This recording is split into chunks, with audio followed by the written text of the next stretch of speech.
And first at 11, a Jacksonville mother is speaking out about a strict uniform policy she says is keeping her daughter out of class.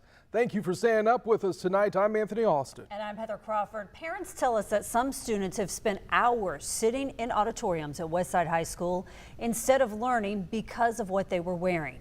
Tonight, council member Rockman Johnson held a town hall that was already planned at that school.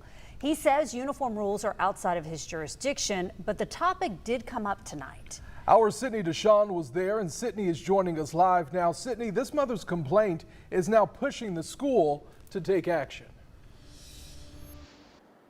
Yeah, the school told me they're holding a special meeting for parents that's happening tomorrow at 6. Now, I spoke with a mother who says her 12th grader was sent to the auditorium, all because the material of her pants didn't meet the school's dress code. For some Westside High School students, the new school year isn't starting in the classroom. It's happening in the auditorium because of the pants they're wearing. I spoke with the 12th grade student and her mother, who did not want to be identified. She immediately called me and she was like, "Mom," she said, "I've been coded." The lady told me to turn around and lift up my shirt so she could see what type of pants I had on. And she was like, "Yeah, you're gonna have to go to the auditorium." And I was like, "Okay." Now I understood with the students I had on, like the short skirts and the sweatpants. I was like, okay, I understand that, but I didn't understand what was wrong with my pants. This is a graphic Westside High School shared with parents on their uniform policy.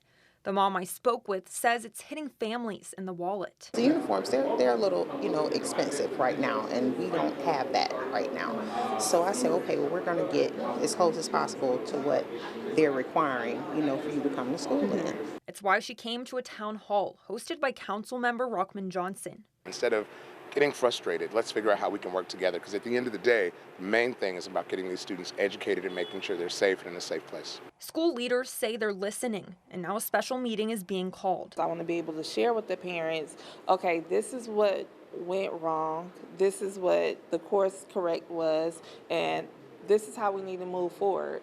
And for this senior, the wait to get back into a classroom has been years. She'd been homeschooled since COVID, counting down the days to her senior year.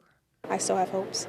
I'm still excited to come here and learn and get to do all the senior activities. But the first 2 days, it genuinely made me want to turn back around. And DCPS did confirm earlier today there are resources available if parents need help paying for school uniforms. Reporting live in Jacksonville, Sydney Deshawn, First Coast News, on your side. Sydney, thank you. And the Duval County School District is addressing some of the uniform concerns, including there at Westside High School. We heard today from the regional superintendent of high schools in Duval County. He tells us that students were not pulled from class, but were stopped as they arrived to school on the first day.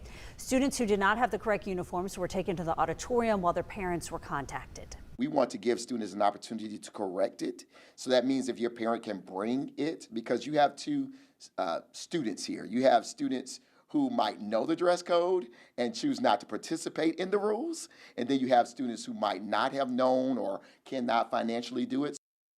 Now, after we first brought you this story last night, we heard from more than a dozen of you wanting to help donate clothes for students in need. For a list of resources where you can make donations, we've compiled that on firstcoastnews.com and the First Coast News app. Just look for this story.